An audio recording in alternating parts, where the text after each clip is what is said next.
আসসালামু আলাইকুম। আজ আমি আপনাদের মাঝে একটি হাতা কাটিং শেয়ার করব। তো অনেকে এই হাতার মেজারমেন্টটা বুঝে না।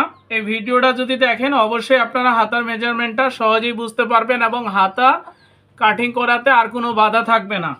তো প্রথম আমি লম্বার মাপটা নিয়ে নিচ্ছি। এটা একটা 3 পিসের হাতা। হাতার লম্বা হবে 18 ইঞ্চি।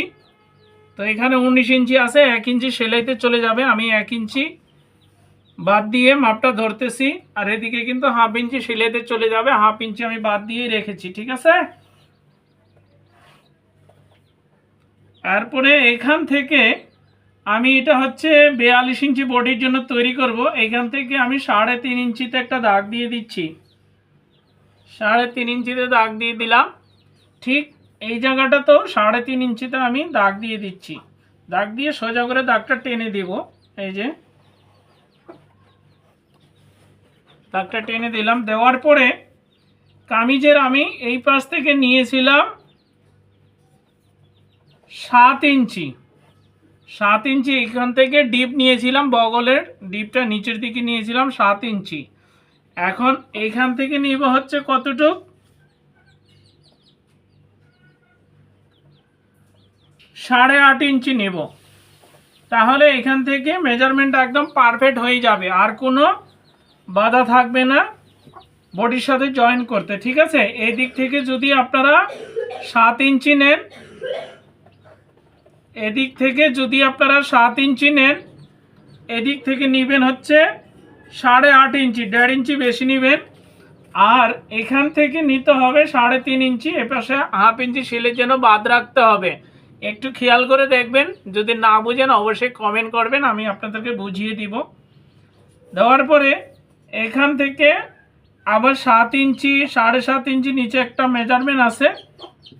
এটা হাতার থুরা বা উড়া যেটা বলি আমরা, এখানে মেজারমেন্ট একটা আছে। তো এটা আগে মেজারমেন্ট করে নেবেন, তার গায়ের মাপ নেবেন, অথবা যদি কেউ কামিজ দেয় পুরানা মাপ দেয়, সেই স্যাম্পলটা অনুযায়ী আপনারা মেজারমেন্ট করে এখানে নেবেন।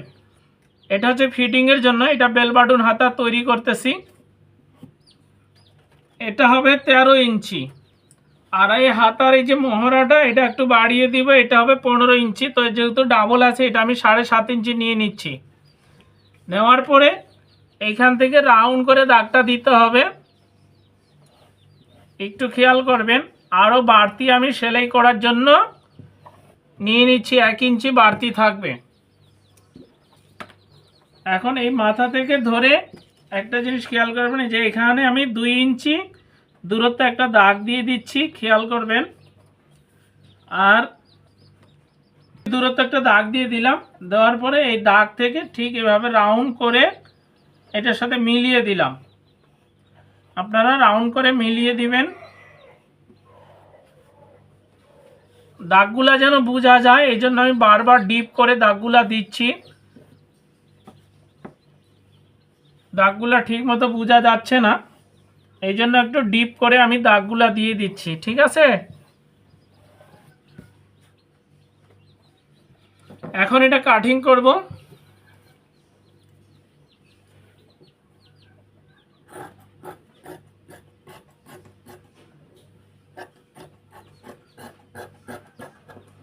এই হাতার মেজারমেন্ট যদি আপনাদের ঠিক না হয় কাটিংটা, তখন কিন্তু বডির সাথে মিলে না। আর বডির সাথে না মিললে তখন এটা 2বার 3বার করে এটা কাটিং করতে হয়, দেখতে হয়, একটু এলোমেলো হয়ে যায়। আর এভাবে সঠিকভাবে যদি মেজারমেন্টটা করা যায় তাহলে সহজে বডির সাথে মিলে যাবে। এখন এখানে একটা টিক মার দিব, এখানে হচ্ছে ফিটিংয়ের জন্য। আর এখানে একটা টিক মার দিয়ে দিব। এটা তালপাট কাটতে হবে। একটা জিনিস খেয়াল করবেন, আমি কিন্তু এখন এটাকে খুলে নিচ্ছি, ঠিক আছে। খুলে নিয়ে এই যে এটা হচ্ছে মিডিল পয়েন্ট, এটা মিডিল পয়েন্ট। এখন এই মিডিল পয়েন্ট থেকে ফিতাটা আমি এইভাবে ধরতেছি। ধরার পরে এটাকে আমি আবার অর্ধেক করে ধরতেছি, তাহলে এইখানে আসতেছে মিডিল পয়েন্ট এটার। এটা হবে তালপাট। আর এখান থেকে কিন্তু আমি 2 ইঞ্চি বাদ দিয়ে দিয়েছিলাম। ঠিক এখান থেকে ধরে হাফ ইঞ্চি কাপড় কেটে বাদ দিতে হবে। এই যে কেটে বাদ দিয়ে দিলাম। সুন্দর করে রাউন্ডটা করতে হবে। এখন এটাকে আমি আবার ডাবল করে দিয়ে দিচ্ছি। দেখেন কিরকম হয়। এই যে এখানে কাপড়টা কিন্তু শর্ট, এখানে কাপড়টা শর্ট, এটা হবে সামনের পার্টে জয়েন, আর এটা হবে পিছনের পার্টে জয়েন। তো সামনের পার্টে তালপাট কাটা থাকবে। মুখটা আমি একদম কেটে নিলাম। এখন আমি আপনাদেরকে দেখিয়ে দিচ্ছি কিভাবে হাতাগুলা জয়েন থাকবে। এই যে এটা হচ্ছে এভাবে, একটু খেয়াল করে দেখবেন। এইটাকেও আমি এভাবে সিধা পার্ট মানে টপ সাইড করে নিয়ে নিচ্ছি। এখন দেখুন, এই যে এখানে থাকবে হচ্ছে কামিজটা, মাঝখানে পার্টটা থাকবে হচ্ছে এখানে, আর এটা হবে সামনের পার্ট। এই যে শর্ট যে অংশ দুটো আছে এটা সামনের পার্টে জয়েন হবে, আর এই যে বাড়তি যে অংশটা আছে এটা হবে পিছনের পার্টে জয়েন। তো এভাবে যদি আপনারা কাটিংগুলো করেন আর কোনো বাধা থাকবে না হাতা কাটিং এবং জয়েন করতে। যদি না বুঝেন অবশ্যই কমেন্ট করে জানাবেন, অবশ্যই আমি আপনাদেরকে সঠিকভাবে বুঝিয়ে দেওয়ার চেষ্টা করব ইনশাআল্লাহ। আজকে আমি আপনাদেরকে হাতা কাটিং করে দেখিয়ে দিলাম।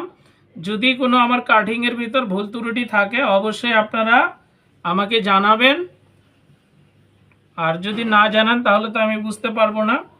তাহলে আমার ভুলটা আমি অবশ্যই শুধরানোর চেষ্টা করব এবং শুধরাবো।